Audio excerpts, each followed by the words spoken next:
ఓం నమో నారాయణాయ. సభ్యులందరికీ శుభోదయం.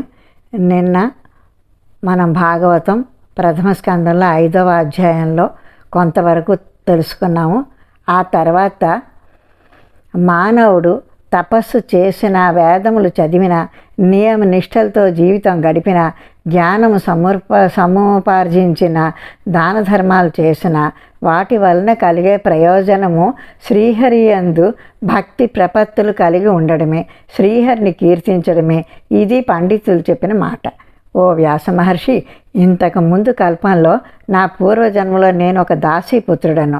మా తల్లిగారు వేదాంగ పారంగతులై కొంతమంది బ్రాహ్మణుల వద్ద దాసిగా పనిచేస్తూ ఉండేది. ఆ బ్రాహ్మణ యోగులు చాతుర్మాస వ్రతము ప్రారంభించారు. మా తల్లితో పాటు నేను కూడా బాల్యం నుండి వారికి సేవ చేస్తూ ఉన్నాను. నేను నా బాల్యంను తోటి బాలకులతో ఆడుకుంటూ కాలం గడపకుండా, ఎక్కువగా మాట్లాడకుండా వారు చెప్పిన పనులు చేస్తూ వారు సేవ చేసుకుంటూ ఉండేవాడిని. నేను చేసిన సేవలకు ఆ యోగులు నన్ను చాలా బాగా మెచ్చుకునేవారు. ఒకసారి నేను వారు తిన్న తర్వాత భిక్ష పాత్రలో మిగిలిన ఆహారం తిన్నాను. అందువలన నా పురాకృత పాపములన్నీ కూడా తొలగిపోయాయి.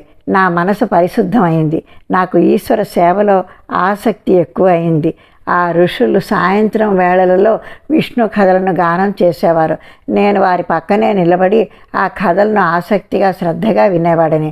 ఆ కథలను వినటం వలన నాకు శ్రీహరి యందు భక్తి కుదిరింది. శ్రీహరి కథలను వినడం వలన నాకు శ్రీహరి మీద ప్రేమ ఎక్కువ అయింది. దానితో నా బుద్ధి నిశ్చలమైంది. దాని ప్రభావం వలన నేను అంతర్ముఖుడనై నా ఈ స్థూల శరీరంలో ఉన్న పరమాత్మను దర్శించగలిగాను. ఇంతలో వర్ష శరతృతులు పూర్తయ్యాయి. ఆ 4 నెలల పాటు నేను నా విష్ణు కథలు శ్రద్ధగా విన్నాను. అప్పుడు నాలో ఉన్న రజోగుణము తమోగుణమును నాశనం చే భక్తి ఏర్పడింది. తర్వాత ఆ యోగులు ఆ చోటు విడిచి వెళ్ళడానికి ప్రయాణం అయ్యారు. వారు నాకు అత్యంత గూహ్యమైన ఈశ్వర జ్ఞానము ఉపదేశించారు. వారి ఉపదేశ ఫలితంగా నేను పరమాత్మ యొక్క అసలైన స్వరూపమును తెలుసుకోగలిగాను. ఆ జ్ఞానము చేతనే కదా జీవులు పరమాత్మ చేరుకోగలుగుతున్నారు. ఆ అదృష్టం నాకు కూడా లభించింది. మానవులు చేసే కర్మలు అన్నిటినీ ఆ పరమాత్మకు అర్పిస్తే ఆ కర్మల వలన కలిగే తాపత్రయములు మనలను అంటవు.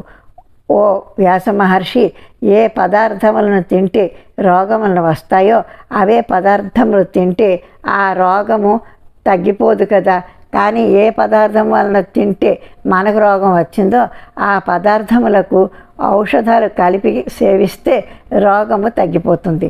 అలాగే మానవులు శాస్త్ర ప్రకారము రోజు చేసే కర్మలు వారిని సంసార బంధములలోకి నెడుతూ ఉంటాయి. కానీ అవే కర్మలను ఈశ్వర అర్పణం చేస్తే మనలో ఉన్న అహంకారం నశించిపోతుంది. ఆ కర్మల ఫలములు మనల్ని అంటవు. కాబట్టి మనం ఏ కర్మలు చేసినా దాన్ని భగవంతుని ప్రీతి కొరకు చేయాలి. ఆ కర్మ ఫలమును భగవంతునికి అర్పించాలి. ఇదంతా కేవలం భక్తి యోగం వల్లనే సాధ్యం అవుతుంది. కాబట్టి మానవులు ఏ కర్మలను తలపెట్టినా ఆ సమయంలో వారు కృష్ణనామ సంకీర్తనలు చేస్తూ కర్మలను ఆచరించాలి. ఓ శ్రీకృష్ణ, నీవు వాసుదేవుడు, ప్రద్యుమ్నుడు, అనిరుద్ధుడు, సంకర్షణుడు అనే 4 వ్యూహములు కలిగిన వాడివి. నిన్న నా మనఃపూర్వకంగా ధ్యానిస్తున్నాను, నమస్కరిస్తున్నాను.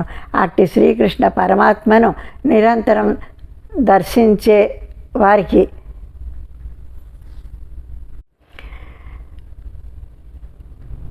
నిరంతరం ధ్యానించే వ్యక్తి, పూజించే వ్యక్తి అందరిలోనూ పరమాత్మను చూడగలడు. అందరి ఎడల సమదృష్టి కలిగి ఉంటాడు.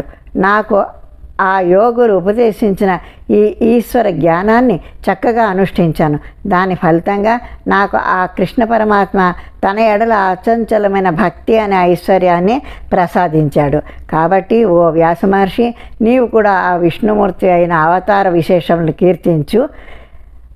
శ్రీమద్ భాగవతం ప్రథమ స్కందం 5వ అధ్యాయం సంపూర్ణం. ఓం తత్సత్, ఓం తత్సత్, ఓం తత్సత్.